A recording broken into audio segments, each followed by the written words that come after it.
আপনি কি পাপ করছেন? আপনি কি অন্যায় করেছেন? কেন আপনি হতাশ? কেন আপনি নিরাশ? লা তাইআসু মির রাউহিল্লাহ ইন্নাহু লা ইয়াইআসু মির রাউহিল্লাহি ইল্লাল কওমুল কাফিরুন। আল্লাহর রহম থেকে, ভালোবাসা থেকে নিরাশ হয়ো না। আল্লাহর রহমত আর দয়া থেকে নিরাশ হয় তারা যারা কাফের, ঠিক কি না? কত পাপ করেছেন আপনি?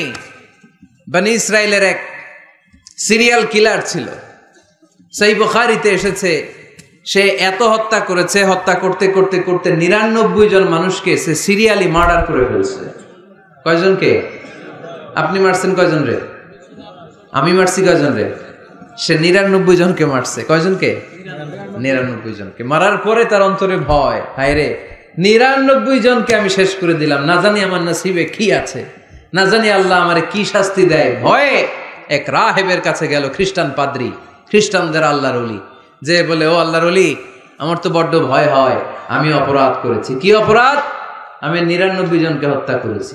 রাহেব বলে, ৯৯ জনকে হত্যা করছো? সর্বনাশ, তোর কপালে তো ক্ষমা নাই। সিরিয়াল কিলার কয়, আমার কপালে যদি ক্ষমা না থাকে তোরে বাঁচায় রেখে লাভ কি?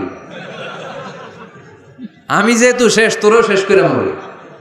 ওরেও মেরে ফেলছে। এবার সেঞ্চুরি, এবার সেঞ্চুরি করে আবার ভয়, হায় রে ১০০ জনের মারলাম, না জানি আমার নসিবে কি আছে। খুঁজতে লাগলো কোনো ভালো আলেম আছে কিনা। আলেমের কাছে গেছে, যে বলে, আলেম ১০০ হত্যা করেছি আমি, ১০০ খুনের আসামি, আমার নসিবে কি ক্ষমা আছে? আলেম বলে, তুমি কি গুনাহ করছো মিয়া? তোমার গুনাহ যত বড় হোক, তোমার অন্যায় যত বড় হোক, তোমার পাপ যত বিশাল হোক, আমার আল্লাহর দয়া ভালোবাসা তার চাইতেও বিশাল।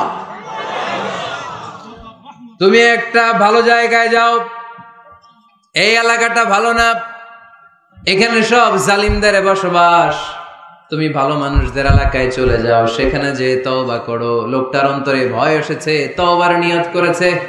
বাসায় যে কাপড় চোপড় ব্যাগের ভেতরে ভরে ঘর থেকে বের হওয়ার সাথে সাথে মালাকুল মাউত এসে রূহ কবজ করেছে। ফাজাআত মালাইকাতুর রাহমা ওয়া মালাইকাতুল আযাব। রহমতের ফেরেশতারা আসছে, আযাবের ফেরেশতারাও আসছে। রহমতের ফেরেশতারা বলে, যেহেতু রিয়েলাইজেশন আসছে, ভালো পথে যাওয়ার ইন্টেনশন আসছে, আমরা রূহ নিব। আযাবের ফেরেশতারা বলে, না, এখনো তো ভালো হইতে পারে নাই, ১০০টা খুনের বিষয়টা সহজ না, ১০০ জন মানুষকে হত্যা করেছে, তার রূহটা আমরা নিয়ে সিজ্জিনে ঢুকাবো। রহমতের ফেরেশতারা বলে, না, তার রূহটা আমরা নিয়ে ইল্লিনের ভেতরে ঢুকাবো। দুই দল ফেরেশতার মারামারি, দুই দল ফেরেশতা ঝগড়া লেগে গেছে। এরা বলে আমরা, এরা বলে আমরা। ভেজাল আছে না নাই? আল্লাহ বলে, ধাক্কা ধাক্কি আর ঝগড়ার দরকার নাই, ফিতা দিয়ে মাপো। ভালো এলাকাটা, যে এলাকায় যাচ্ছিল, ওই এলাকাটা যদি কাছে হয়, রহমতের ফেরেশতারা নিয়ে যাবা। খারাপ এলাকা যদি কাছে হয়, আযাবের ফেরেশতারা নিয়ে যাবা। খারাপ এলাকাটা কি কাছে নাকি অনেক কাছে? একেবারে কাছে, ঘর থেকে মাত্র বের হয়েছিল, ঠিক কিনা? আর ভালো এলাকা তো অনেক দূর।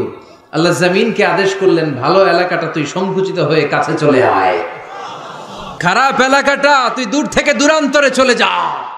মেপে দেখা গেল যে খারাপ এলাকা অনেক দূরে, ভালো এলাকা একেবারে কাছে। রহমতের ফেরেশতারা তার রূহ নিয়ে জান্নাতে ঢুকিয়ে দিল। চিল্লায় পড়েন আল্লাহু আকবার। এজন্য তওবা যদি তওবার মতো করতে পারেন, চাওয়ার মতো যদি আল্লাহর কাছে চাওয়া যায়, সব গুনাহ মাফ করে দিবে কে?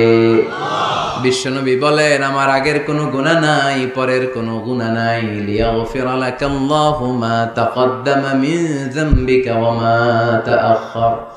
আল্লাহ বললেন, নবী আপনার কোনো গুনাহ নাই, আপনি মাসুম, নিষ্পাপ, নিষ্কলুষ, আপনার কোনো পাপ নাই, গুনাহ নাই, অন্যায় নাই। তারপরেও বিশ্বনবী বলেন, ওয়াল্লাহি লা আস্তাগফিরুল্লাহ ওয়া আতুবু ফিল ইয়াউমি আকসার মিন ৭০ মাররা। প্রতিদিন আমি বিশ্বনবী ৭০ বারেরও বেশি আল্লাহর কাছে তওবা করি। কয়বারের বেশি? ৭০ বারের বেশি। কোনো গুনাহ আছে? কোনো পাপ আছে? কোনো অন্যায় জীবনে করেছেন? উনি যদি প্রতিদিন করে ৭০ বার, আমাদের করা দরকার কয়বার?